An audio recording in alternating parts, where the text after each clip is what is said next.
Boa tarde a todos, todas e todes. É um grande prazer receber todos vocês aqui nesta nossa mesa de partilha. Agradecemos aí a presença de quem está nos assistindo pelo canal do YouTube e agradecemos a cada um dos colegas que aqui está presente, partilhando conosco as suas experiências, trazendo para nós essa alegria e essa vontade de trabalharmos pela educação.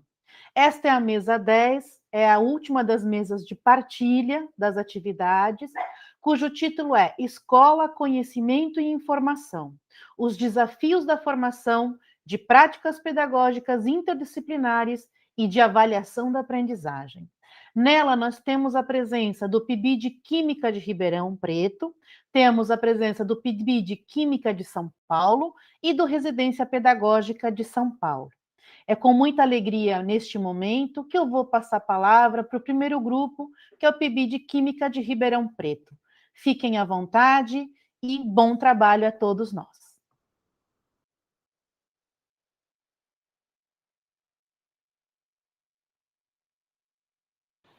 Bom, boa tarde a todos e todas. Nós estamos muito felizes em participar, né, deste evento de avaliação e muito orgulhosos de fazer parte deste projeto, né, desse programa. Temos muito a agradecer a Karina, a Bárbara, né, que estiveram à frente aí do evento. Então, nós estamos muito gratos, Karina, e muito felizes, assim, não só pelo nosso grupo, mas de ver o resultado dos outros grupos também, né? Está sendo muito rico, eu estou muito feliz. E para poder, né, apresentar o nosso grupo, nós achamos que seria interessante trazer outros sujeitos que não só eu, como coordenadora de área, né, a professora Joana também, né, participa, trazer a voz da nossa supervisora, né, que é maravilhosa, minha gratidão, Ana, a você. A Ana, ela é supervisora do PIBID e também é supervisora dos nossos estágios curriculares, então ela tem uma visão, né, ocupa vários papéis aí na formação dos nossos alunos. E também nós teremos duas alunas, uma aluna pelo programa PUB e outra, né, bolsista CAPES, que vão poder falar um pouco das experiências. Então, vou passar a palavra aí para a Ana e depois, né, a Ana passando aí para as meninas. Obrigada, Ana.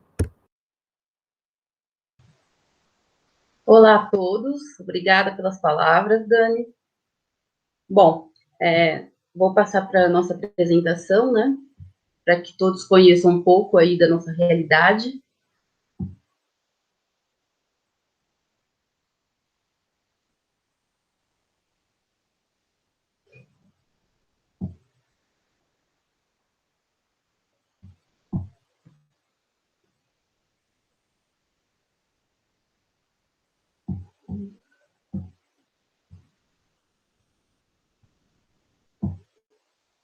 Só um momento que o arquivo está carregando, eu minimizei.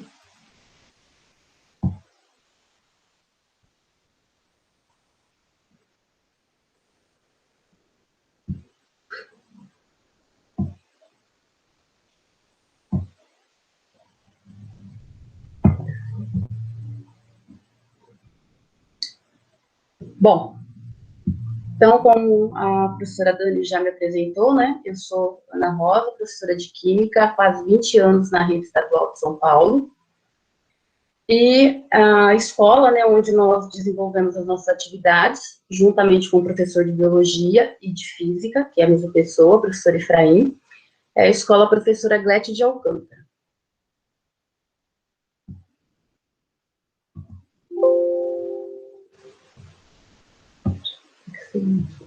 Bom, para que vocês tenham uma ideia, né, de como é a nossa escola, nós tiramos aí uma foto da área externa, da fachada da escola, e o espaço interno, que é bem aconchegante para a realização das nossas atividades.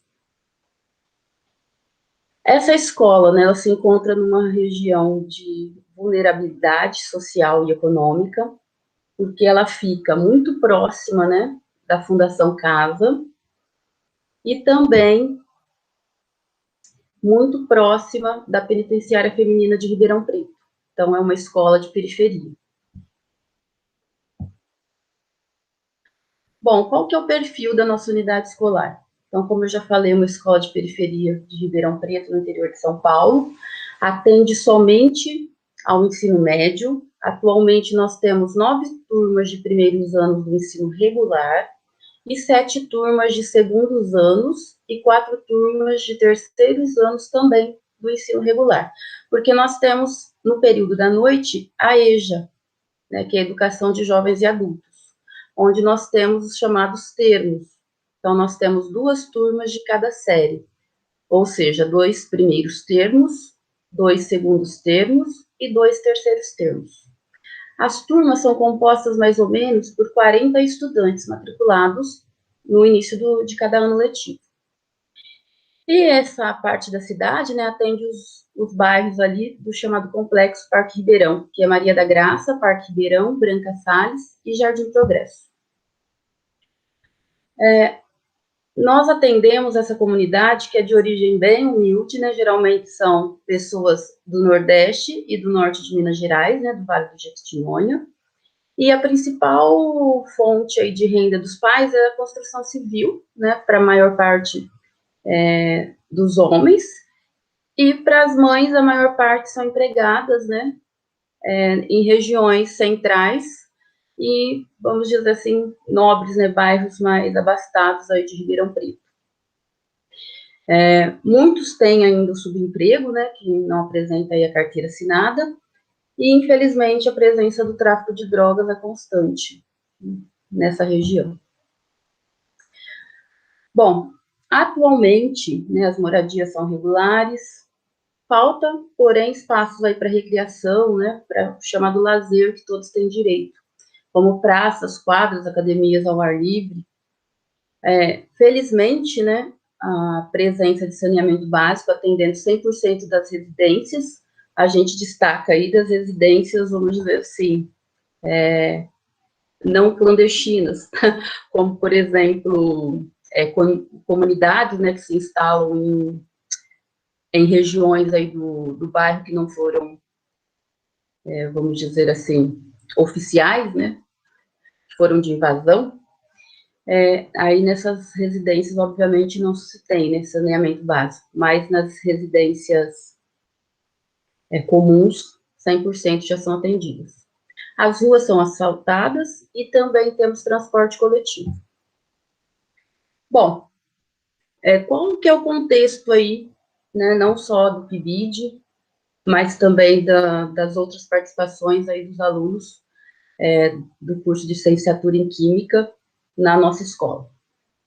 Bom, então, desde 20 de 3 de 2020 até 8 de 2 de 2021, nós ficamos por conta do chamado ensino remoto emergencial, né, onde a Secretaria de Estado da Educação criou, né, o Centro de Mídias, que é esse aplicativo para que os alunos assistissem às aulas e fizessem as atividades conforme a orientação de nós professores.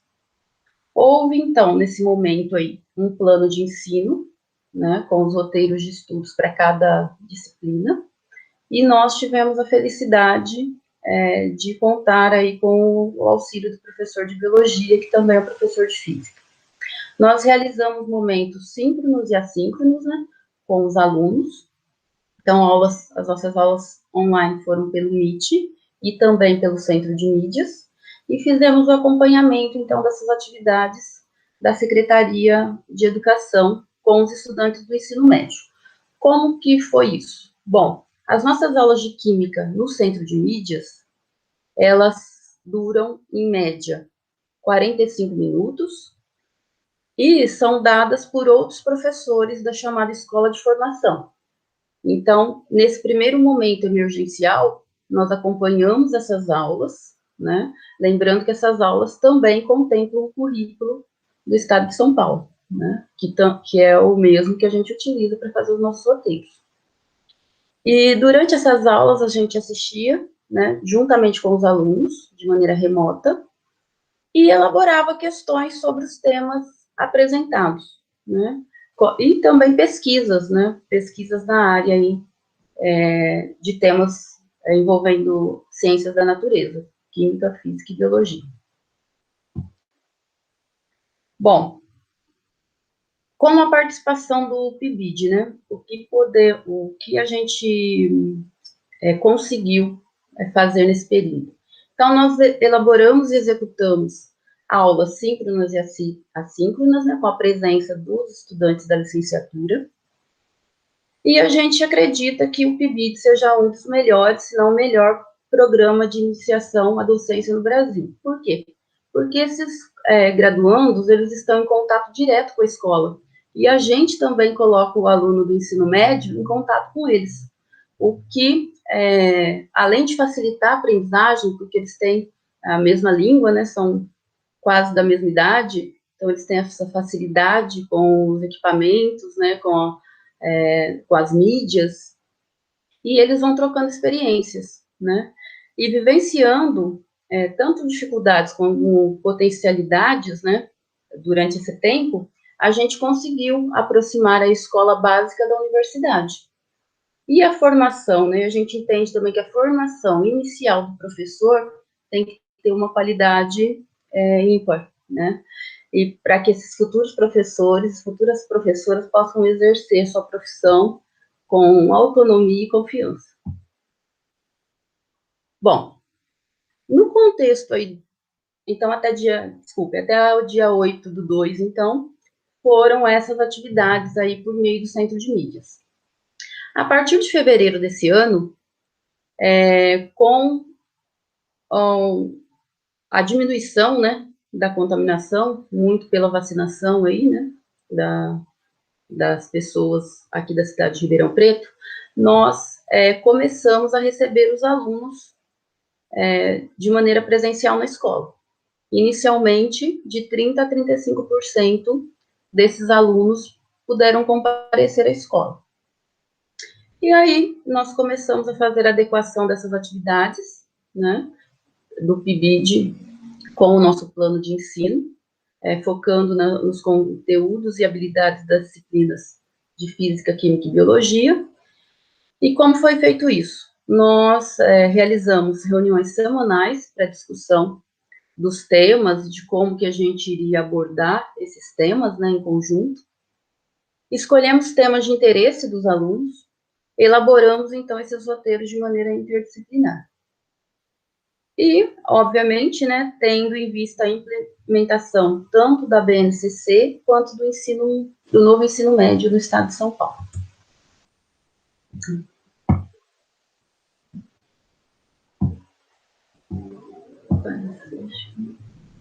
Bom, como que eram esses roteiros de estudos? Nós procuramos desenvolver as habilidades, né, para o uso adequado das tecnologias, da informação e comunicação, elaboramos atividades diversificadas, contextualizadas, interdisciplinares, né, tentando aí, né, melhorar o entendimento dos conteúdos e desenvolver essas habilidades que os alunos necessitam para que o processo educativo seja mais significativo. Aqui a gente trouxe um exemplo, né, de cada roteiro. Ele está recortado, obviamente, né, ele tem todas as instruções para que o aluno possa fazer as atividades dele. Então, nós temos aqui as 9 primeiras turmas, né, do ensino médio regular e a turma, que é o termo, que é da EJA. Então, nós colocamos aqui uma habilidade, porque durante a pandemia, nós fomos convidados a elaborar um documento, né, oficial, para que o Estado tivesse conhecimento dos nossos avanços, né, e também de alguns problemas que enfrentamos aí ao longo do ano passado e não demos conta, né, de terminar todo o programa de 2020. Então, essas habilidades, elas são conhecidas como habilidades essenciais. Então, obviamente, que no primeiro ano do ensino médio, essa habilidade é do ano anterior, que seria o 9º ano de ciências naturais, né, que eles têm aí no Fundamental 2. Então, nós fizemos esse apanhado geral, esse plano para 12 aulas, né, desde o final de junho até o começo de julho, né, nós entramos no período de férias no dia 15 de julho, e nós procuramos desenvolver aí temas voltados para a natureza e para as transformações, né, tanto naturais quanto antrópicas. Então, nós colocamos aí o efeito estufa, a qualidade de vida das populações, as transformações físicas e químicas na natureza e os processos envolvendo aí a absorção e a liberação de energia. E em física, nós trabalhamos as unidades de medida, né, que é um tema bem interessante que os alunos não têm muito conhecimento, né, sobre essas diferenças entre força e energia, potência, né, energia e diferença de potencial. Então, foi isso que a gente trabalhou. Aqui é um roteiro dos segundos anos, né, e nós fizemos a retomada de conceitos e conteúdos do primeiro e dos segundos anos do ensino médio. Muitos alunos da EJA, né, estão fora da escola já há muito tempo, então a gente também optou por pegar essa habilidade para desenvolver as nossas atividades com os alunos. Nós também trabalhamos as transformações químicas, né, no sistema produtivo, os processos envolvendo a liberação e absorção de energia, tratamento da água, né, aí, dando um enfoque maior aí nos controles de pH, e radioatividade, que agora a radioatividade passou a ser do currículo de física, né, associada aí às questões CTSA. Para os terceiros anos, nós fizemos uma retomada aí dessa problemática ambiental para a gente entrar em química orgânica quando se fala do carbono, da obtenção de combustíveis, né, da biomassa e dos ciclos biogeoquímicos. Mas também ainda fizemos uma retomada de alguns conteúdos aí do primeiro e do segundo anos anteriores aí para o terceiro ano do ensino médio, regular e EJA. 5 minutos. Ok. Considerações finais. Bom, a gente destaca aí como potencialidades durante esse período. Diversificação de horários para a realização de atividades, porque essas aulas ficam gravadas e os alunos podem assistir no horário que eles puderem, né? Os estudantes, eles puderam trabalhar durante a pandemia de Covid-19, principalmente o público noturno, né, são alunos trabalhadores naquelas atividades que já foram citadas anteriormente. Aumento dos trabalhos temporários, então muitos pais responsáveis perderam, né, esse emprego e contaram com a ajuda dos estudantes mesmo em casa. E o desenvolvimento de habilidades de usos, né, das TDICs, né, que a gente já viu que são as tecnologias, para a promoção da cidadania e do mundo do trabalho. As aulas remotas ainda, como já falei, puderam ser gravadas e disponibilizadas a muitos estudantes. E nós tivemos a felicidade, né, de ter essa discussão, esse planejamento e essa elaboração de roteiros de estudos de maneira mais contextualizada e interdisciplinar. As dificuldades. Por tratar-se de uma comunidade carente, o acesso aí às tecnologias é muito difícil, né? E eles têm uma defasagem muito grande na leitura e compreensão das atividades sem esse contato direto de sala de aula com o professor. E o menor número de estudantes participando das aulas nos seus horários devidos. Por aqueles motivos que já ressaltei anteriormente. Aqui nós temos os exemplos, né, de atividades, então os elementos químicos de tabela periódica, funções químicas orgânicas, conversamos sobre medicamentos, vacinas e questões de higiene, né, que estão bem atuais, né, e contextualizados. Falamos sobre termoquímica, energia dos alimentos, reações de combustão, radioatividade e os ciclos biogeoquímicos. E tem um vídeo. Quer que eu apresento? Por favor.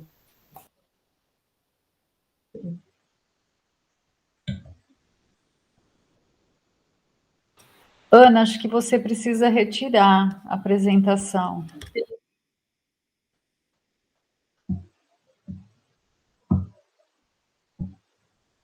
Aqui.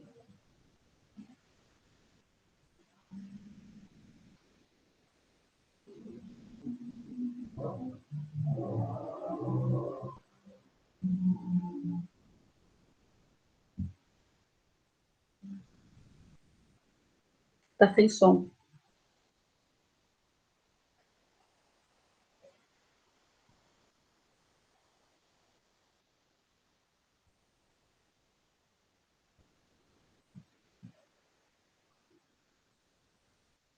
O vídeo está sem som.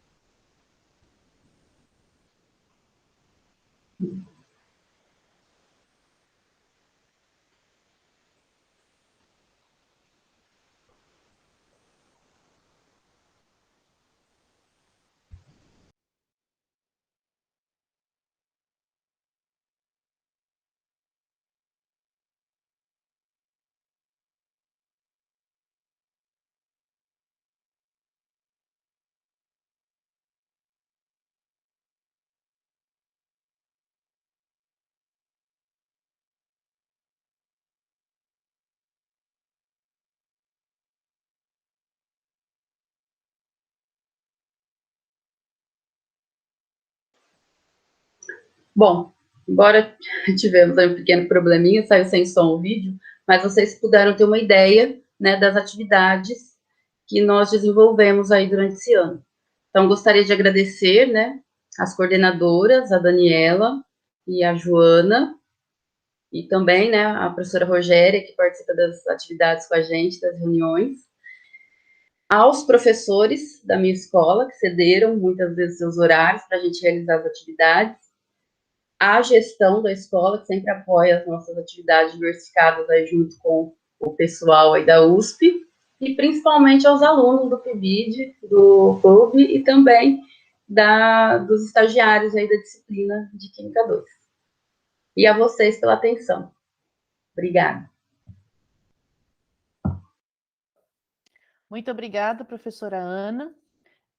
Vamos fazer as outras apresentações e depois a gente retoma a fala das meninas, tá bom? Então, agora, por favor, o PIBID de Química de São Paulo.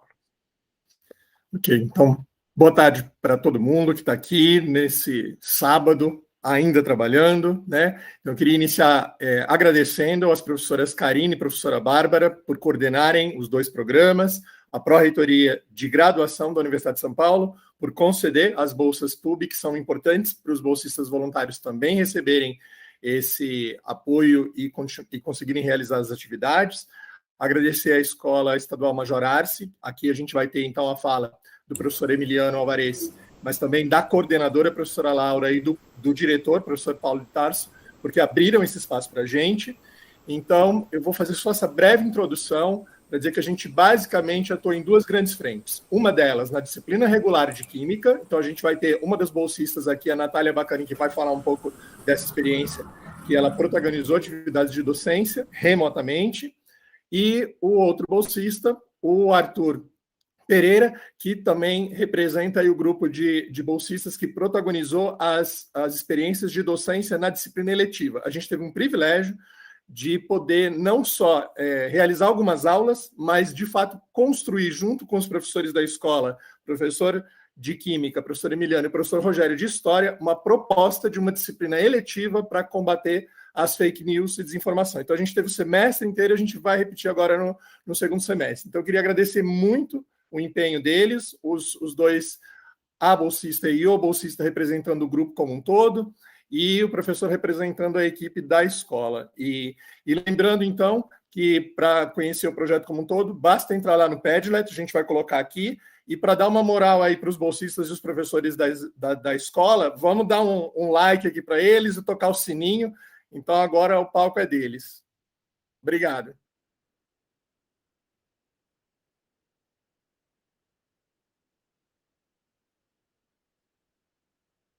Emiliano, seu microfone está fechado. Ok, eu começo então, né? Bom, então, eu vou focalizar aqui, né, a minha apresentação Inicialmente, assim, eu gostaria de fazer uma defesa do PIBID, tá? Porque, pelos aspectos que eu vou apresentar aqui, eu acho que o PIBID ainda é uma das parcerias mais importantes que uma escola pode ter aqui no Brasil, tá? Então, é um privilégio para uma escola poder contar com o PIBID, tá? Porque o PIBID é, de fato, uma ponte entre o conhecimento produzido em nível superior na área de educação com as escolas, tá? Então, considerando em especial esse momento de pandemia, né, onde as escolas foram obrigadas a se adaptar a uma realidade, e como foi colocado anteriormente aqui pela professora que eu ouvi, né, ela dizendo, é chamado de ensino remoto emergencial, né? Então, as atividades que foram realizadas em parceria com o PIBID têm sido uma estratégia, né, efetiva para manter os vínculos com os alunos, tá? Porque eu acredito que não deve haver dúvida entre os professores, os gestores, que o principal problema que a gente teve durante essa pandemia foi, em último grau, a evasão escolar, tá? Então, era difícil manter o contato com os alunos. Então, até se a gente estava conversando, né, se buscou uma expressão chamada busca ativa, né, que se é uma busca, é ativa, né, então não faz sentido. Então, a gente fala busca ativa, né, busca ativa, mas o PIBID, de fato, é uma estratégia efetiva da gente manter os vínculos com os alunos. Por quê? Porque com o PIBID a gente pode realizar atividades diferenciadas, né, a gente realiza atividades que trazem os alunos para o contexto deles, né, para a realidade deles. Então, isso foi uma das maneiras de manter o vínculo com os alunos, né? E como orientador, né, como foi o meu papel como professor aqui, dos professores em formação, né? Então, como o início do projeto da parceria, né, do PIBID com o Major Arci, foi nos primeiros meses da pandemia, o meu papel como supervisor foi, a princípio, possibilitar aos professores em formação e ao coordenador do projeto também, total acesso ao dia a dia da escola, tá? Expor como é que nós estávamos nos adaptando ao ensino emergencial, né? Então, como é que foi feito isso? Eu inseri todos os professores, né, todos os bolsistas em formação, os canais de comunicação disponíveis entre os alunos, professores e a gestão escolar, tá? Então, eles participavam de reuniões pedagógicas, tá? Os ATPCs, né? E coloquei todos também nos grupos que a gente utilizava para se comunicar com os alunos, né? No WhatsApp. Então, a gente basicamente usava alguns canais de comunicação, né? WhatsApp, Google Classroom, centro de mídias, tá? Então, vale a pena eu também falar aqui que a gente tinha duas ferramentas disponíveis para a interação entre escola e aluno, né? Que é o centro de mídias e o Google Sala de Aula, né? O Google Classroom. Então, eu não pude colocar os colegas nesses dois espaços, tá? Porque a Secretaria de Educação, ela fez uma parceria com a Google.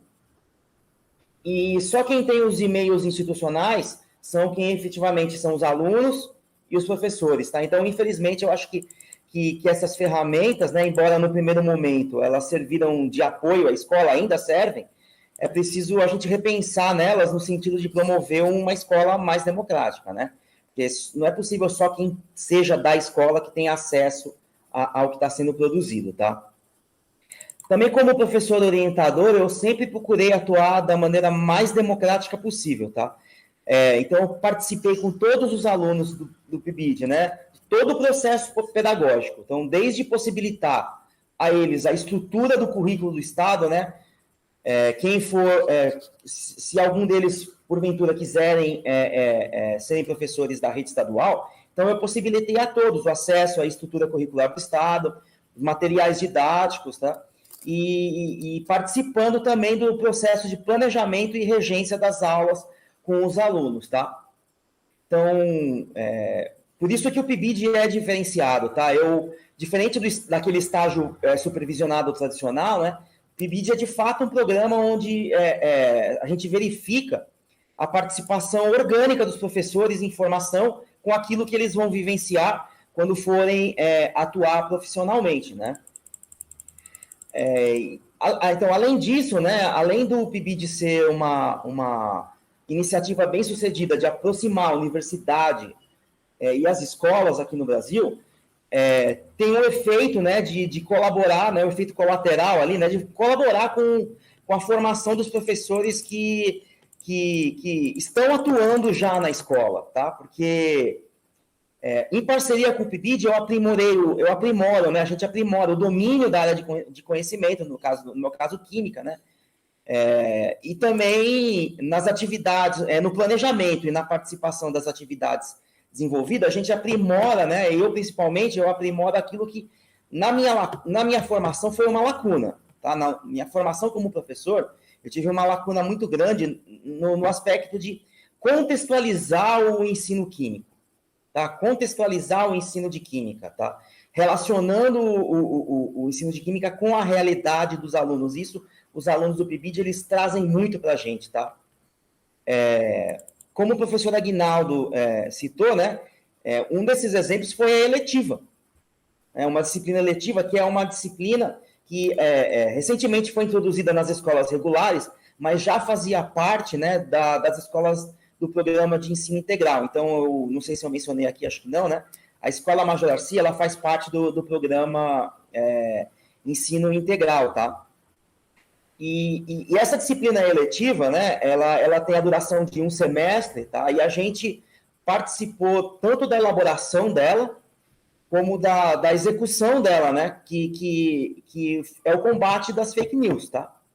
E eu me orgulho muito de ter dessa parceria, principalmente agora, né, nesse contexto da pandemia, porque esse assunto é da maior relevância e urgência, porque os impactos aí devastadores da pandemia teriam sido sensivelmente minimizados se a sociedade brasileira, no passado, já tivesse sido alfabetizada digitalmente, né, e todos se envolvendo efetivamente, ativamente no combate à disseminação de notícias falsas, né?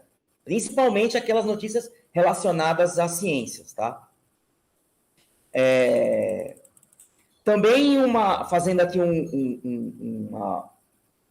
pensando como vai ser daqui para frente, tá? Os desafios que a gente vai ter na pandemia, né? No pós-pandemia, nesse período que ainda não se encerrou, né? Então, acho que a curto prazo a gente vai tem que avaliar quais foram os ganhos e as perdas que ocorreram durante esse período de pandemia, tá? E com um agravante, a escola se adaptando a uma nova realidade que é a reforma do ensino médio.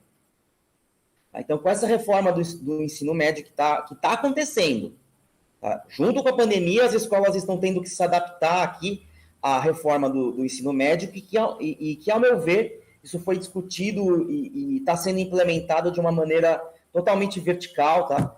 E está gerando muitas dúvidas entre os professores, entre os alunos, tá? A escola não foi envolvida como um todo no processo de discussão e ainda a gente não se deu conta que essa reforma vai vir acompanhada de mudanças profundas na educação, tá? Então, o que traz essas reformas? Traz alterações no currículo, né? Que tem o discurso da integração entre as disciplinas, né? Agora a gente vai ter disciplinas que vão favorecer, né, no discurso, né, a interdisciplinaridade, tá?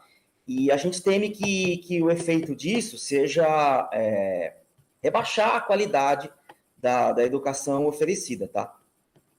Então, o que o PIBID tem nos ajudado é que com esse discurso com essa proposta, na verdade, né, de interdisciplinaridade, as atividades que nós procuramos desenvolver com o PIBID têm essa característica de serem interdisciplinares, né, de não focar só em química, focar em química, biologia, física, então tentar trazer todas essas disciplinas para para as atividades que a gente faz com os alunos, tá? E também utilizando metodologias ativas, tá? Por exemplo, o ensino híbrido, né? Embora a gente saiba que favorecer a autonomia de alunos e desenvolver o protagonismo deles seja desejável, tá? O formato híbrido ainda é um desafio. Tá? Então, foi um desafio para mim, está sendo um desafio para os colegas. Como é que a gente está se adaptando a isso? Porque enquanto não houver ainda uma verdadeira inclusão, tá? Uma inclusão digital, vai ser difícil a gente falar no futuro em ensino híbrido. Tá? Então, o que a gente fazia para se adaptar à situação, que é o que eu creio que muitas escolas estavam fazendo, fazer as aulas de maneira síncrona e assíncrona. Então, a gente realizava as aulas e deixava elas gravadas. Quem não podia acompanhar as aulas ao vivo, acessavam a gravação das atividades que a gente fazia, tá? Então, é isso que eu tenho a fazer aqui, a colocar. Gostaria de agradecer novamente ao PIBID, ao professor Aguinaldo e aos colegas que participaram junto comigo do PIBID aqui na Escola Major Darcy.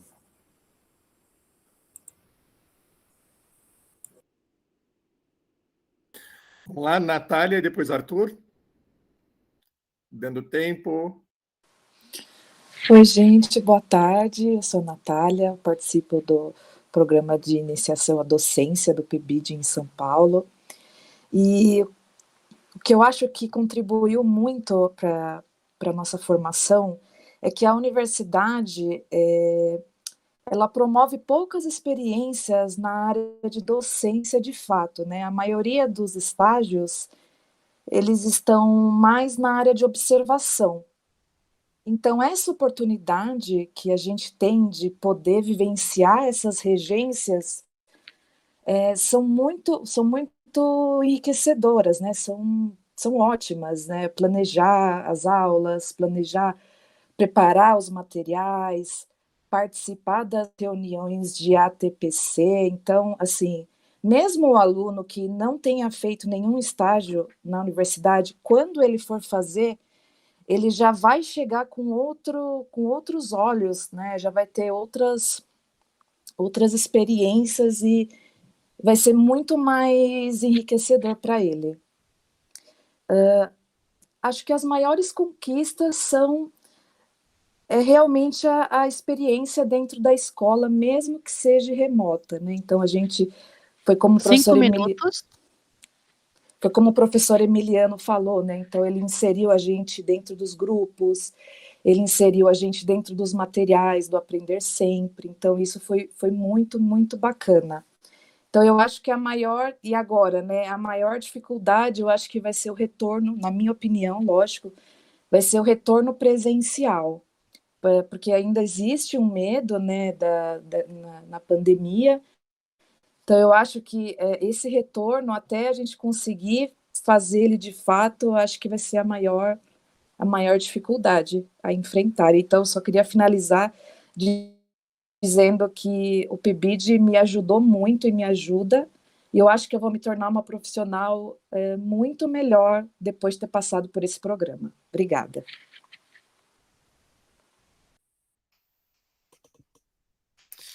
Bom, pessoal, boa tarde a todas, a todos, a todes. Eu sou aluno de bacharelado e licenciatura em Química na USP aqui da capital. Eu gostaria primeiramente de cumprimentar os meus colegas de grupo, né, qual eu represento aqui nessa mesa, agradecer a oportunidade do professor Aguinaldo, do professor Emiliano, agradecer a mesa organizadora do evento e a todo mundo que está acompanhando a gente no YouTube. Agradecer a USP, a CAPES e ao PIBID por essa oportunidade também. Estou um pouquinho sem ar aqui, que eu tive que correr agora, quase caiu o meu sinal. Então, eu gostaria de separar minha fala em duas partes. A primeira é na importância, né, do contato da universidade com a escola pública. Muitos dos meus colegas de licenciatura, eles acabam indo para escolas particulares, né, em geral, e o PIBID, ele dá essa oportunidade para a gente de entrar em contato com a realidade da escola pública, que é de fato a grande, né, maioria das pessoas aqui do nosso país, especialmente aqui da nossa cidade de São Paulo. Então, é de extrema importância programas como esse que coloquem, né, a universidade em contato com a realidade escolar do país, e foi muito importante para a minha formação, eu julgo, né, esse contato logo nos anos iniciais do meu curso de licenciatura. Eu acho que o PIBID ofereceu para mim foi a possibilidade de aprender com a experiência, né, dos professores orientadores, da gestão da escola e mesmo dos alunos, né, a realidade que a escola pública enfrenta aqui no nosso país. Então, essa seria a primeira parte. E a segunda parte é especialmente a disciplina letiva, que, como os professores já disseram, ela tinha como título, né, combatendo fake news e o negacionismo científico, e todos nós observamos o que aconteceu aqui no nosso país nesses últimos anos, desde o início da pandemia, né, a quantidade de desinformação que a nossa sociedade recebeu e como isso contribuiu para esse número elevado de mortes que a gente observou e observa até então. A pandemia ainda não acabou e muito isso se deve ao negacionismo científico. Então foi de uma importância imensa essa disciplina eletiva, e a gente sentiu, né, com contato com os alunos, mesmo que virtualmente, através dos debates e das exposições das aulas, como que o conhecimento escolar, né, na sua, né, de acordo com os seus níveis aí, fundamental e médio, já nos permite enfrentar, né, toda essa desinformação. Então, foi muito importante o direcionamento que os professores nos deram, assim, o planejamento das aulas, a execução das aulas, o debate com os alunos, a participação dos alunos. Eles traziam exemplos, né, de situações nas famílias deles, enfim, nos grupos que eles mantinham contato. E eu acredito que tudo que a gente passou para eles contribuiu muito para contra, né, toda essa demanda, essa quantidade absurda de desinformação.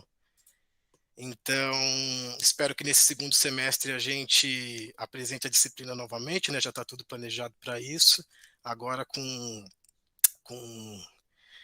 mais segurança, e é isso, gente. Muito obrigado a todos e bom resto de apresentação. Muito obrigada aos participantes do PIB de Química de São Paulo. E agora a gente passa a palavra, sem mais delongas, para o Residência Pedagógica, Pedagogia São Paulo. Boa tarde a todos e todas. Eu sou Michele, sou uma das preceptoras do Residência, né, Pedagógica aqui de São Paulo.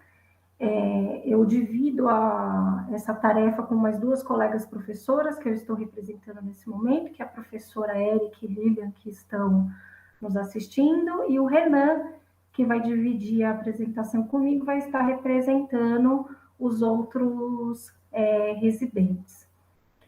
Eu sou diretora da MF Áurea Ribeiro Xavier Lopes, daqui da Rede Municipal de São Paulo, onde tem acontecido as atividades do Residência Pedagógica, e eu vou projetar aqui a tela com a parte da nossa apresentação.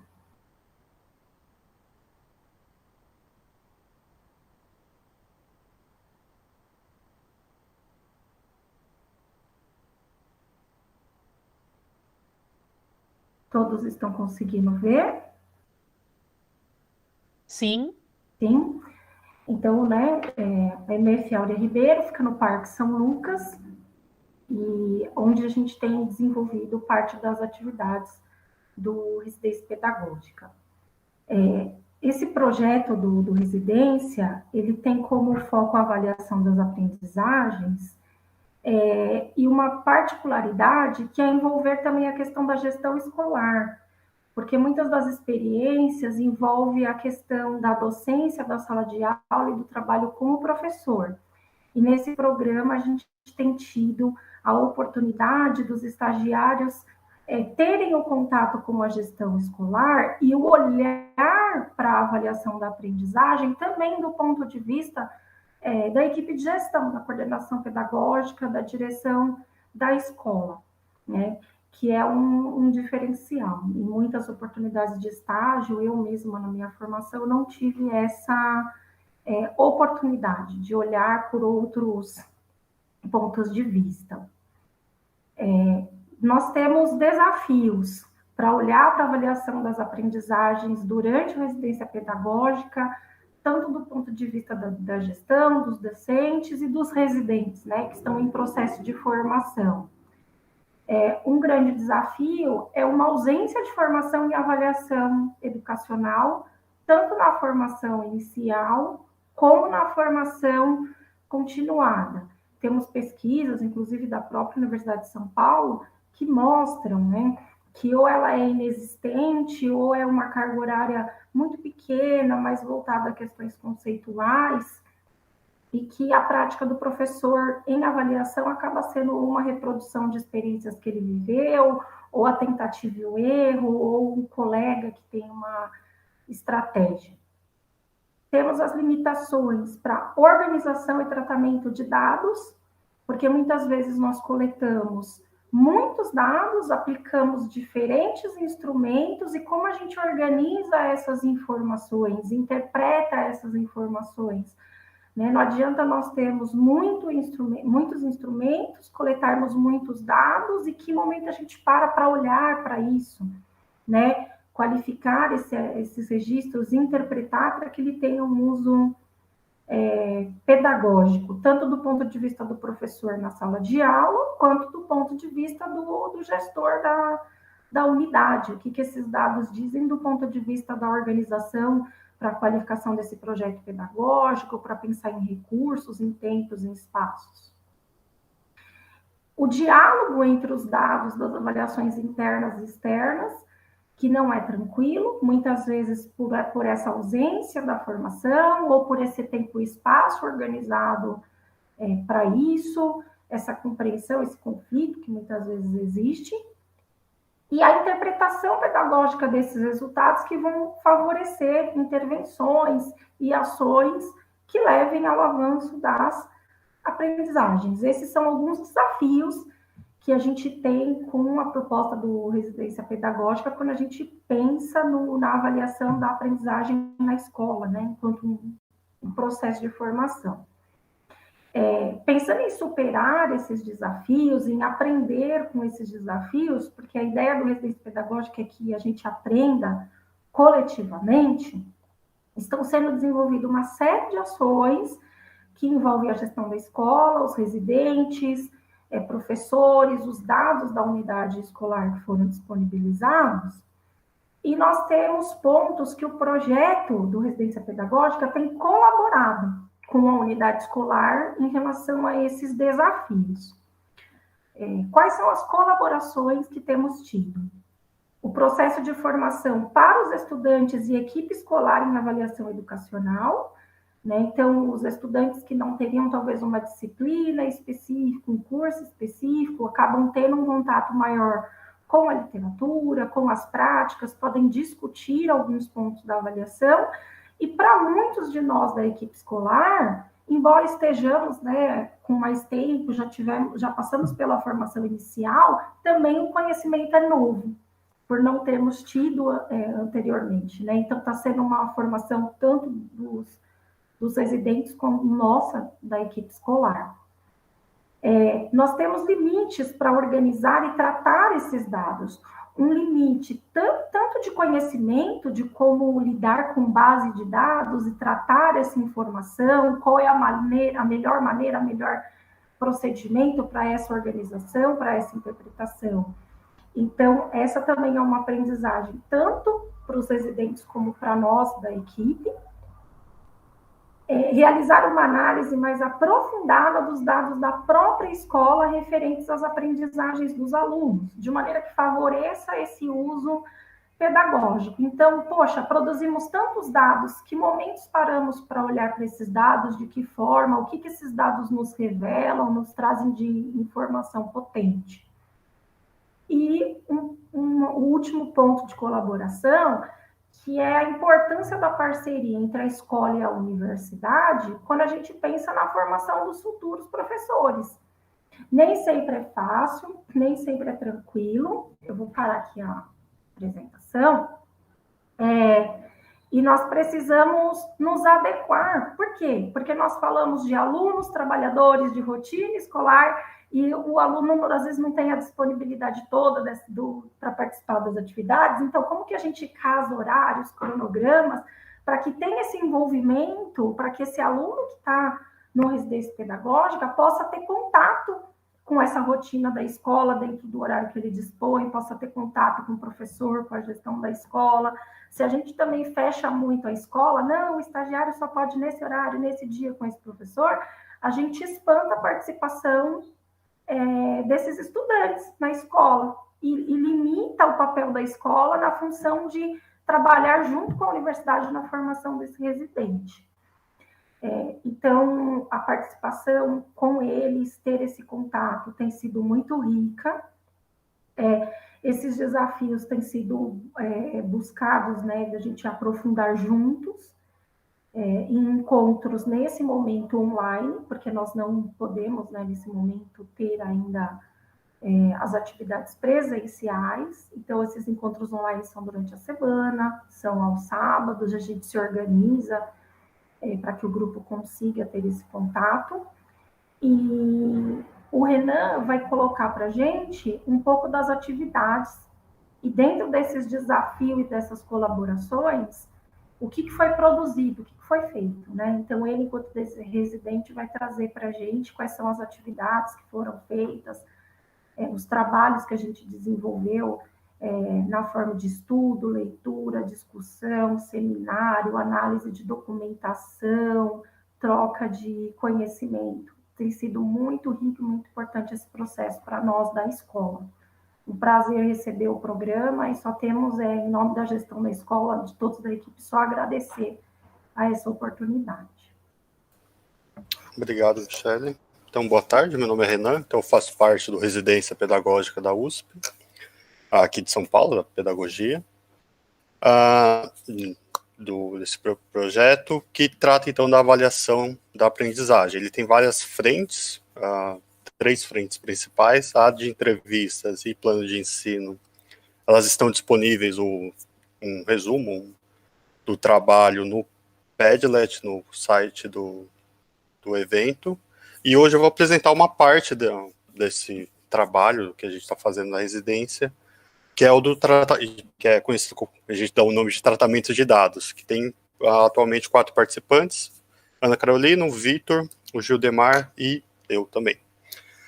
Então, nesse grupo, a gente partindo da pergunta central, né, de como os professores avaliam, que é uma pergunta que tem a ver com a ideia do projeto, a gente vai focar na utilização dos dados educacionais, ou dos dados que já são produzidos da escola produz no cotidiano. Então, a gente não produz nada de dados. O que a gente vai fazer, então, é tratar e propor análises para esses dados que já estão disponíveis na escola, como a Michele bem disse, ou seja, tanto de avaliações internas aqui, avaliações internas, notas bimestrais e conceitos finais, tudo bem, então seria o conselho de classe, e tanto quanto resultados de avaliações externas, aqui principalmente na cidade de São Paulo, a prova São Paulo, tá, mas temos projetos para outras provas também, outras avaliações externas. Então, com os dados que foram enviados pela escola no começo do programa, nosso trabalho fica, então, em tratar esses dados, ou seja, a gente já tem uma experiência de outros programas, que eu vou falar mais para frente, e assim, quando eu falo tratar dados, eu não estou usando nada muito supercomputadores, nada disso, é Excel, tudo bem? Então, é Excel, planilha, gráfico, nada muito, assim, até porque eu sou de humanas, como a piada disse. Então, com o auxílio, então, dos conhecimentos, principalmente do PIBID anterior, não esse desse 2019, 2020, 2021, mas o de 18 e 19, que eu também fiz parte, com esse conhecimento já adquirido do tratamento de dados de outras escolas, gente, então essa etapa de tratamento fica mais rápida, mas essa parte mais instrumental, digamos assim. Mas então, na residência a gente procurou avançar nos tratamentos, ou seja, a partir dos dados que a gente pegou com a escola, avançar em alguns tratamentos que já tinham feito até então, ou seja, replicar alguns, e mais para frente propor novos tratamentos em conjunto com a escola e tudo mais.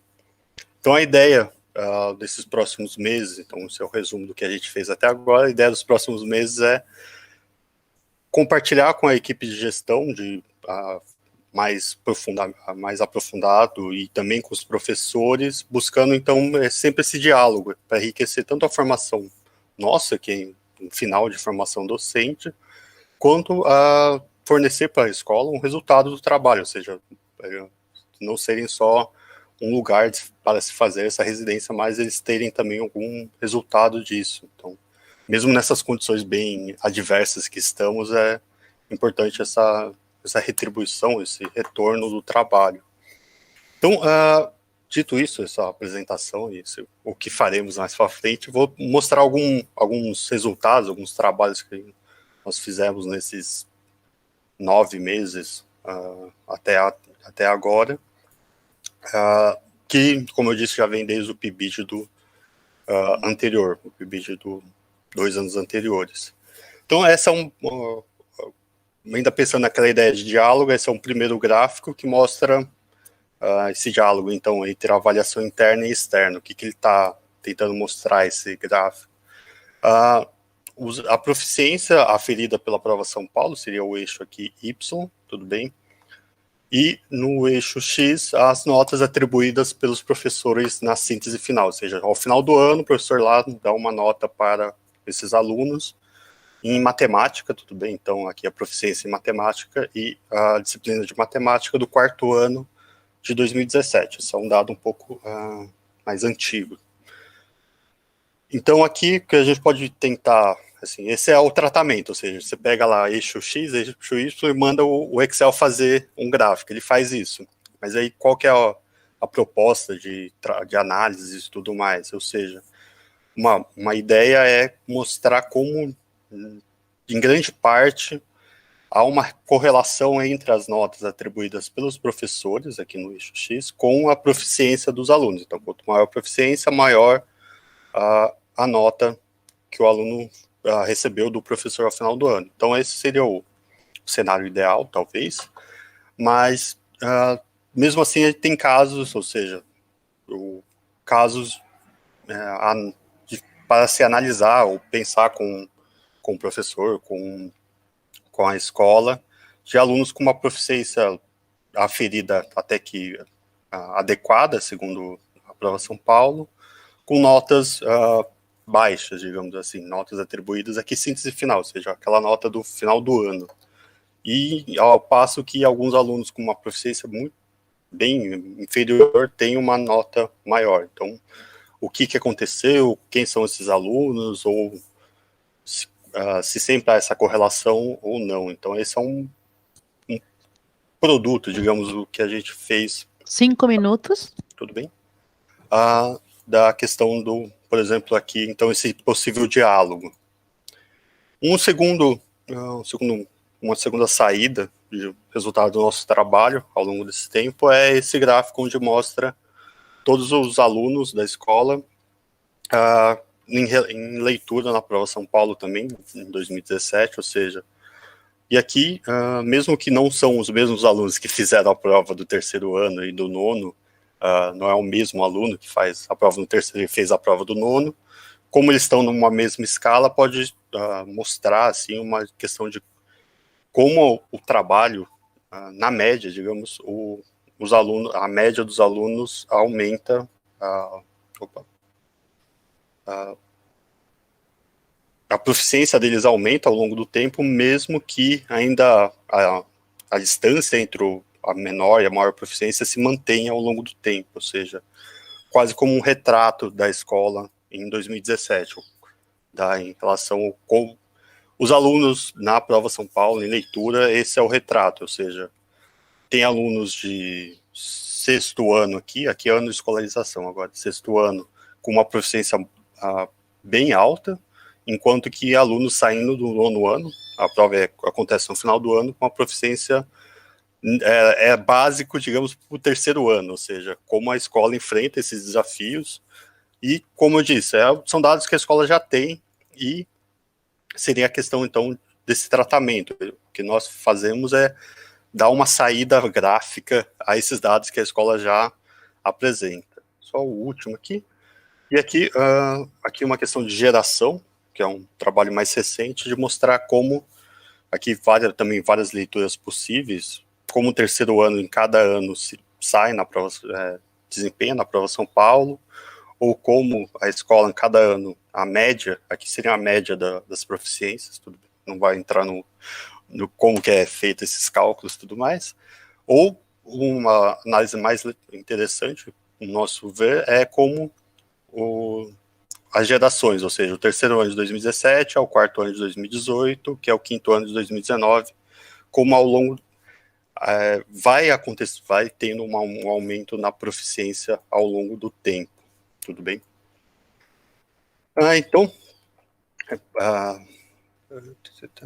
Então esses são alguns resultados desse trabalho do Residência, como eu disse, também já pegando conhecimentos, técnicas que a gente criou, aperfeiçoou desde o PIBID anterior. Então buscando, e a gente busca, então, a ideia desse diálogo entre as avaliações externas e avaliações internas, buscando sempre entender como os professores avaliam, tudo bem? Então, acho que seria isso. Muito obrigado à atenção de todos, à escola por fornecer os dados, aos professores Simar pela supervisão, pela Michele, pela Érica e por ser preceptores, né, essa palavra, dar acesso à escola e colaborar para a nossa formação docente. Muito obrigado.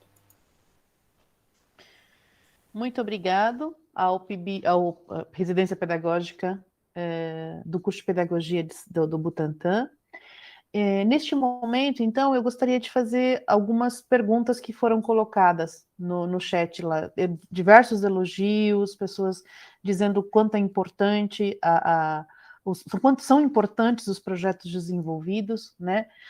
O Renan pergunta como é que foi implementada a disciplina eletiva para o PIBID Química São Paulo. Eles querem saber um pouquinho mais como é que foi feita essa implementação, como é que se organizou. Tá, então, em relação à organização da eletiva, como o nome está dizendo, né, assim, os alunos escolhem qual eletiva eles vão seguir dentro de uma lista. Tá, então, é normalmente assim que funciona. Cada escola tem uma liberdade para poder fazer esse tipo de organização. No nosso caso, em particular, foi realizado via Google Forms. Tá, então, a gente enviou, todos os alunos receberam o formulário, né, do Google, e eles puderam colocar a primeira opção, segunda opção e terceira opção do rol de eletivas que a gente disponibilizou, tá? Normalmente, a gente fazia por sorteio, né? Quando a gente estava no ensino presencial, né? A gente fazia por sorteio. Então, um aluno era sorteado e escolhia a eletiva que ele queria fazer. Nesse caso aqui, então, a gente fez dessa maneira. A gente mandou o formulário, escolhia a primeira, a segunda, a terceira, e a gente ia dando um jeito de atender todo mundo. Infelizmente, não dá para atender todo mundo. Alguns alunos não ficam com a primeira opção. Então, a gente vai realocando para as outras opções. Assim que essa lista de alunos foi estabelecida, e já com a nossa lista em mãos, a gente tinha a gente reservou um horário, né, um horário de sexta-feira, das 11 horas ao meio-dia, e fazia encontros com os alunos quase que exclusivamente pelo Google Meet. Tá? Então, toda a eletiva se deu pelo Google Meet, uma aula por semana. Tá? Então, essa foi a organização da eletiva. Né? Não sei se eu consegui responder a pergunta que foi feita. Tá? Queria só fazer um adendo, Karina, que acho que o desafio da eletiva é que ela é aberta, que acho que é importante para todo mundo, ela é aberta para todos os estudantes. Então, tinha estudante do 6º ano até o 3º do ensino médio. É diferente da disciplina regular. Então, acho que para o aluno do PIBID, vivenciar, planejar, implementar uma aula que tem um público tão amplo, mas com interesse em comum, é uma experiência super única. E a gente teve o apoio de uma jornalista que está fazendo pós-graduação aqui na Faculdade de Educação, que ajudou bastante a descortinar o que a gente chama de fake news, né? O que é informação incorreta, má informação, desinformação, a ecologia toda dentro disso. Era só para chamar que, assim, trabalhar uma atividade que consiga atender o aluno do 6º ano até o do 3º do médio é um super desafio para eles estão de parabéns. Que bom, excelente experiência. E o Leonardo pergunta o seguinte: vocês chegaram a vivenciar a situação de ter que desconstruir uma desinformação na qual um aluno inicialmente tivesse a convicção de que ela fosse verdadeira? Como evitar o efeito tiro pela culatra?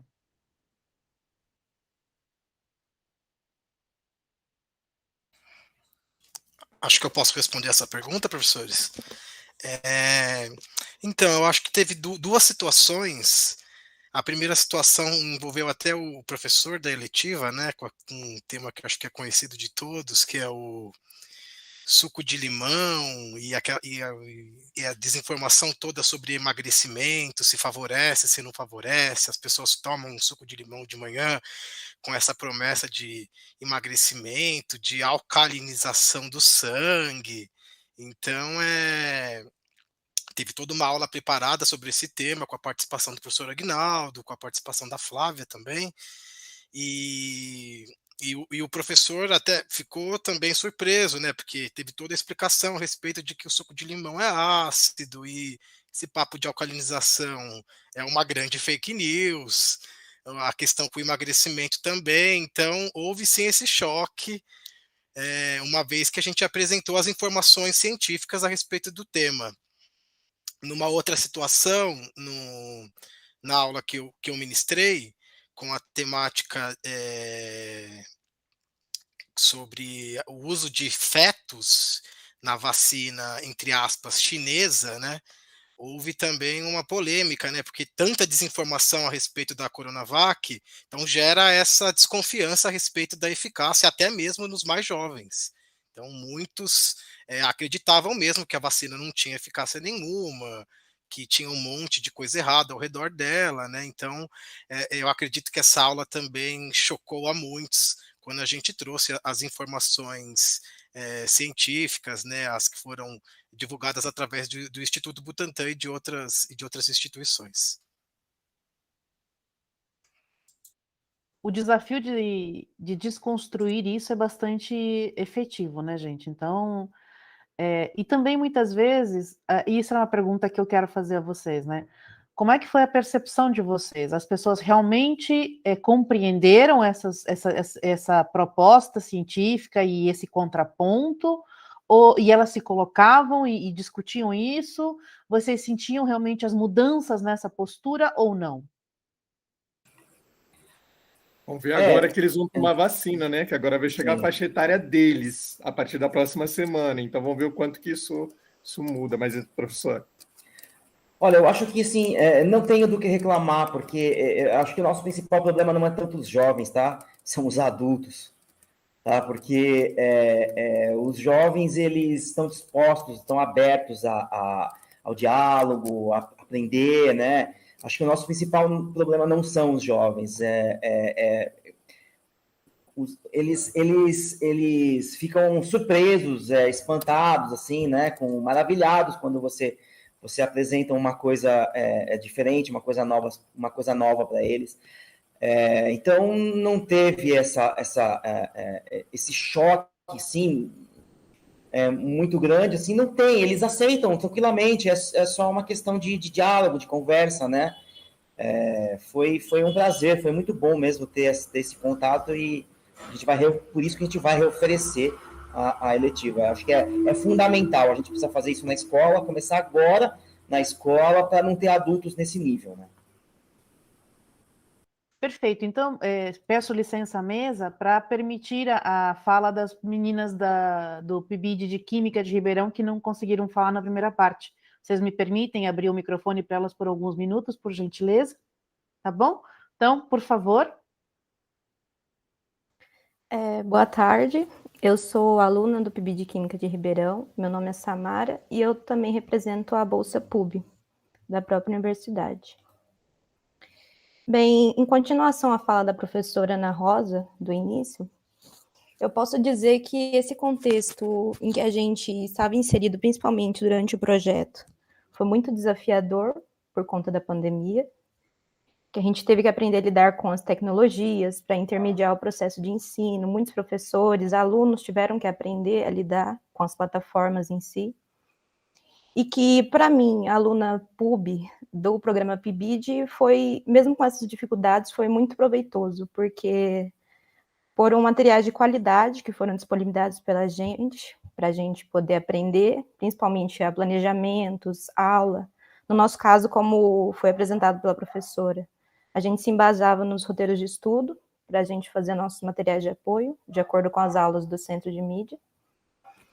Dentro desses materiais que a gente produzia, como falado pela professora, a gente utilizava a BNCC e o projeto do Novo Ensino Médio de São Paulo para ter todo se adequar, né, a esse novo contexto, e que mesmo que não esteja sido abordado ainda no nosso currículo a interdisciplinaridade nas matérias de educação, creio que o projeto deu um grande apoio e supriu essa necessidade.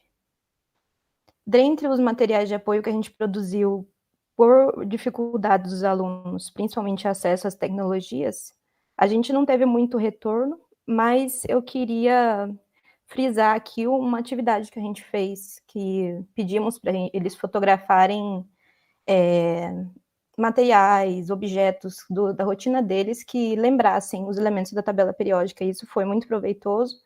E também um projeto, uma aula que a aluna Laura Canguçu postou para eles das organelas. Tanto que eu vou apresentar a tela aqui e mostrar uma foto da organela como a aluna fez para a gente. Então, mesmo com esse contexto, eles desanimados, eles tiveram ainda alunos que se esforçaram e fizeram os trabalhos que a gente pediu. Vocês estão vendo a foto? Sim, estamos. Bem, continuando. Então, foi um pouco difícil, porque não foram todos que participaram dessas avaliações dos projetos de materiais de apoio que a gente postou para os alunos da professora Ana Rosa, mas foi de grande aprendizado para a gente, principalmente por mim, que eu nunca tinha participado do projeto de ensino, e vindo essa realidade, principalmente agora. E, de forma geral, assim, principalmente vendo esse contexto e olhando a escola antes do contexto da pandemia, eu acho que as tecnologias, de forma geral, não vão seguir junto com a escola pública, principalmente por conta da desigualdade social que os alunos enfrentam, por serem pessoas carentes, do contexto da escola Grete de Alcântara, e também por falta de verba da escola, que o governo hoje não disponibiliza uma verba que dê para arcar com todos os custos.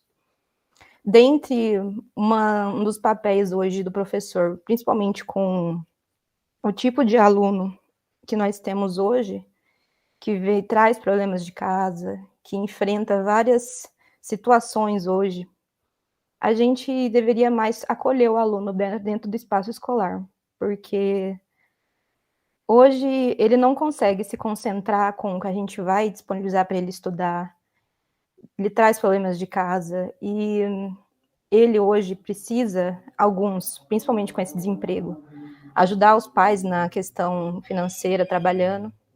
Então, seria trazer mais, incluir ele mais dentro do processo educativo para que ele se engaje mais.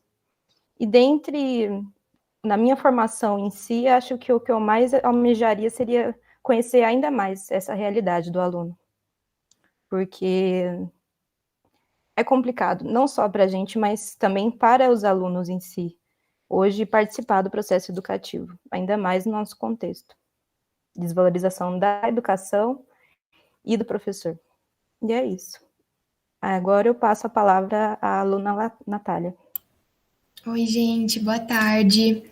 Eu sou a Natália, estou cursando licenciatura em Química, estou no 3º ano, e eu faço parte do PIBID desde outubro do ano passado, e eu vou falar um pouquinho da minha experiência para vocês, que tem sido um desafio muito grande. Entrar nesse projeto, ele melhorou muito a minha vida, ele está me ajudando em todos os contextos, ele está me ajudando a superar muitos desafios, acredito que não só eu, mas eu posso falar pelo meu grupo de amigos, que a gente faz parte, e a gente está desenvolvendo fala, expressões, vocabulário, para quando a gente realmente se tornar um professor, poder lidar com os alunos, e o PIBID eu acredito que seja um projeto perfeito para a gente conhecer a realidade das escolas públicas, que é onde eu pretendo trabalhar futuramente. E gostaria de agradecer, né, nossas supervisoras, nossas professoras, a Dani, a Ana, Rogéria, a Joana, que estão sempre acompanhando as nossas atividades, vendo o que falta, o que a gente pode melhorar para poder adaptar, né, a realidade dos alunos da Escola Glete, que é onde eu faço parte, né? E elas estão sempre ajudando a gente, tem sido muito, muito gostoso fazer parte desse projeto, estou muito feliz, pretendo continuar, e é isso, gostaria de agradecer a todos. Muito obrigada, Samara, obrigada, Natália. Professora Daniela? Eu gostaria de complementar um pouco do que as meninas disseram, né? Porque uma grande preocupação, um grande desafio que nós tivemos não foi só planejar, não era simplesmente planejar atividades, né? Eu acho que a primeira ação que a gente teve na escola, né, e a gente começou inclusive com o GLET e uma outra escola, e depois a gente trocou e ficou só no GLET, foi conhecer os alunos, né? Conhecer o perfil dos alunos, conhecer a realidade desses alunos, porque não era só fazer o material didático expositivo. Eu acho que teve uma outra mesa que falou sobre isso, e eu achei muito importante. Não se trata só de expor um conteúdo, mas ensinar a pensar. Então, os materiais que os nossos licenciandos produziram, dentro desse contexto de roteiro de estudos, né, que a Ana apresentou, teve sempre esse objetivo de problematizar, de colocar como questão, de dar oportunidade para pensar, para depois ser retomado, né, num outro momento. E um outro ponto, Karina, né, e colegas, que eu queria destacar, foi que no início a gente começamos focados em metodologias. Só que acho que o professor Emiliano falou isso, a Ana também falou, com a desmotivação que a gente encontrou dos estudantes do ensino médio, nós, nos grupos de estudo na universidade, com a participação aí dos supervisores, a gente se dedicou a estudar um pouco de teorias de motivação, né? Teoria da autodeterminação. Por quê? Porque são elementos que fazem parte de uma aula, né? A gente precisa olhar para isso, principalmente nesse contexto que o aluno está fora. E o que a Samara comentou, né, a Ana também falou, e o professor Emiliano complementou aí, né, a busca ativa, a evasão que a gente teve dos alunos de ensino médio da escola. Uma estratégia que a gente usou na produção de recursos foi a produção de vídeos curtos, para que o aluno pudesse estudar ou complementar o que o Centro de Mídias oferecia. Porque é o aluno que é caixa de supermercado, então ele vai ter 2, 3 minutos para assistir aquele vídeo. Então, nós tivemos que olhar muito bem para o perfil do aluno, para avaliar qual recurso seria interessante e como fazer esse aluno pensar, né? Como não ser simplesmente expositivos, né? Então, só complementando aí, mas passo a bola aí para o pessoal. Professor Ocimar? Olá a todos que compartilham conosco dessa atividade. Com o risco de ser um pouco redundante, mas eu queria fazer 2 observações. Uma, destacar, isso já tem sido feito em alguns eventos, né, a importância do trabalho da Karine e da Bárbara, porque vocês precisam saber esses projetos só estão sendo desenvolvidos por um esforço político delas, tanto internamente à Universidade de São Paulo como externamente. Eu já participo do caso do PIBID há muitos anos, mas nessa oportunidade nós enfrentamos barreiras, obstáculos, né? No caso da Karina, que eu já acompanho há muito tempo, que estão sendo muito difíceis, né? Não quero aqui fazer um tipo de guerra política, mas a gente não pode deixar de reconhecer, dada a importância desses programas, né? Que não é personalizar, não se trata disso, né? Não tem prática de bajular ninguém, tem que estar afastado, mas é o reconhecimento político do trabalho, né, das suas colegas, a Karina e a Bárbara, que viabilizaram esses projetos. Isso tem que estar registrado. Em segundo lugar, com respeito ao projeto específico, sou responsável em instância, um efeito especial aqui da situação da pandemia. Porque a discussão da avaliação da aprendizagem, especialmente com aquela característica que a Michele ponderou, dada essa ausência de formação, um aspecto muito sensível desse projeto, que nós já destacávamos antes, que não se trata da universidade entrar para dizer, professores, venham aqui ensinar como avaliar. Primeiro que somos, né, teto de vidro. Talvez não tenhamos assim tão bons exemplos. Segundo, porque essa é uma questão que nós estamos tentando encontrar alternativas. Então, ele é um projeto baseado em problematizações conjuntas. Com aqueles profissionais, e por isso agradecer às escolas que permitem esse nosso trabalho, que estão dispostos a discutir com a gente. Então, por exemplo, esses dados que o Renan mostrou, né? Não se trata de dizer que a avaliação do professor é pior ou melhor, mas é pensar sobre esses resultados, nas condições em que eles são feitos. Então, desse ponto de vista, a impossibilidade de irmos às escolas limitou muito o alcance do nosso projeto. E nós fomos encontrando meios alternativos de manter o projeto, trabalhando bastante, né, nos dividindo em várias frentes, mas esse é um elemento que a gente espera, né, ter um tempo ainda para poder ter contato, né, com as escolas, e destacar que à frente, até tem lá um vídeo das entrevistas, foi uma alternativa que a gente encontrou, né, para tentar ter contato com os professores, para levantar os elementos que possam favorecer essas problematizações. Então, nós estamos tentando encontrar uma maneira, né, de ter um contato com a escola, né, embora, originalmente, a gente imaginava a presença, porque essa presença na escola é que poderia favorecer essa problematização conjunta com os professores. Acho que, para terminar, esse é um aspecto muito relevante. Nós temos, sim, uma visão da avaliação da aprendizagem que ela merece investigações, análises e talvez problematizações. Mas isso não se fará sem os professores. Daí a natureza, né, de uma pesquisa desse projeto, inclusive de gestão, como bem ressaltou a Michele, ela é uma pesquisa, ela é de ação, que a gente quer produzir, já estamos produzindo, né? Só esses dados que o Renan mostrou, isso já é um produto que as escolas têm. Eu diria que poucas escolas no mundo têm isso. E, ao mesmo tempo, é um projeto de pesquisa participante, porque isso só é possível porque a gente está envolvendo essas pessoas conosco. E, para terminar mesmo, daí a relevância de programas como esse, né, o PIBID e o Residência, porque ainda que a carga horária seja não tão elevada, mas ao se estender no tempo, permite essa interação entre a universidade, né, e, ao mesmo tempo, as escolas, né, nessa simbiose, né, onde, espero, né, e parece que tudo se confirma, ambos estamos ganhando e melhorando a formação dos nossos professores, que, ao fim e ao cabo, né, esse é o grande objetivo. Muito obrigado. Muito obrigado a todos que participaram, e eu gostaria de fazer essa síntese que eu tenho feito nas mesas que eu tenho mediado, né?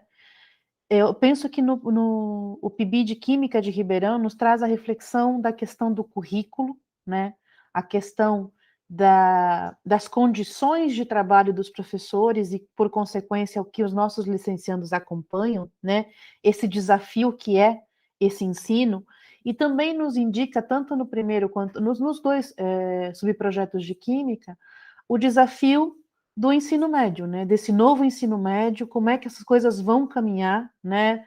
As bases nacional comum curricular de ensino médio, como é que tudo isso vai se colocar como um desafio para todos nós, conscientes da nossa responsabilidade e da nossa atuação em relação a isso, né?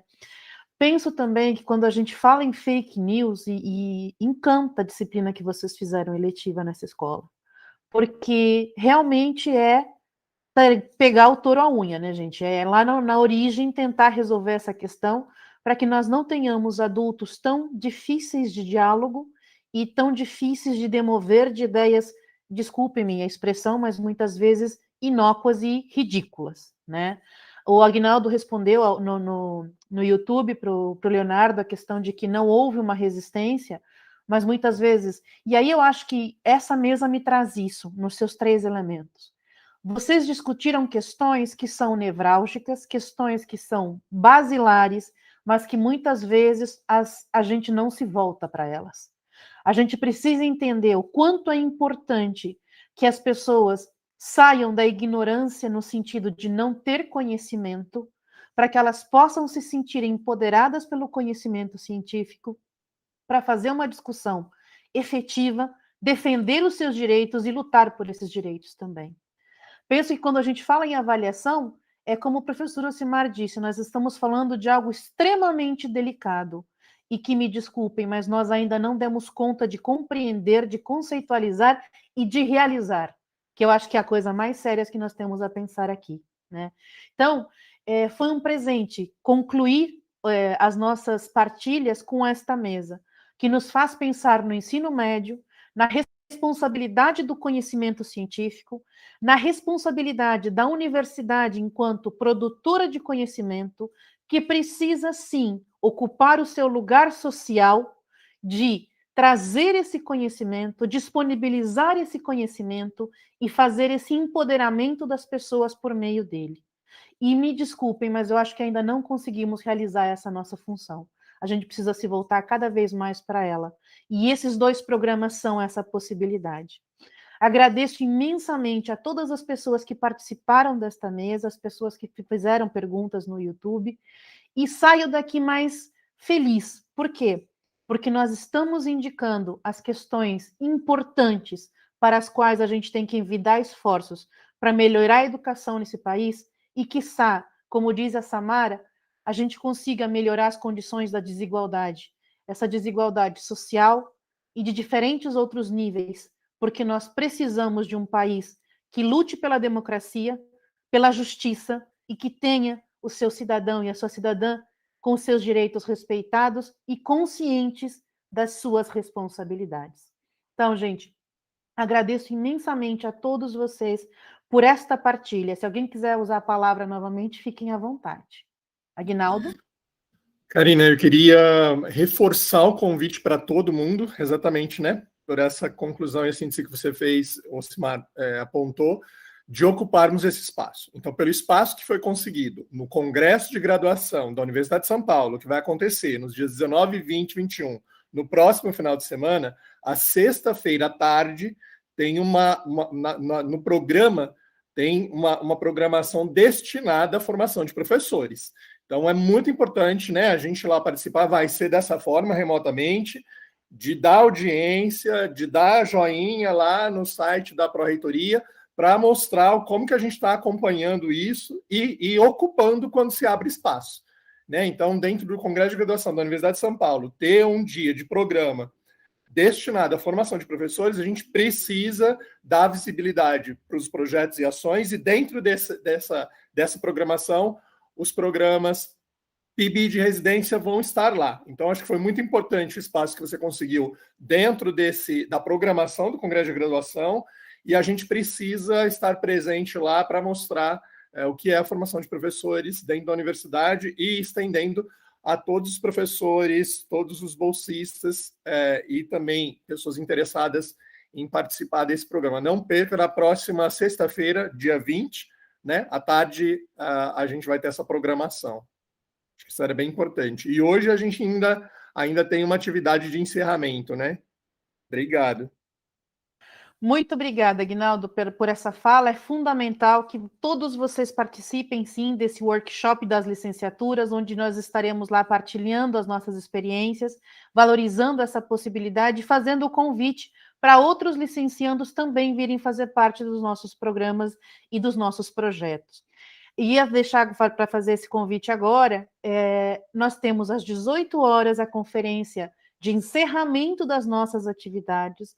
Contamos com a presença de todos, todas e todos os bolsistas, supervisores, preceptores, docentes, comunidade. Quem quiser vir assistir essa palestra, vai ser importantíssimo que participem.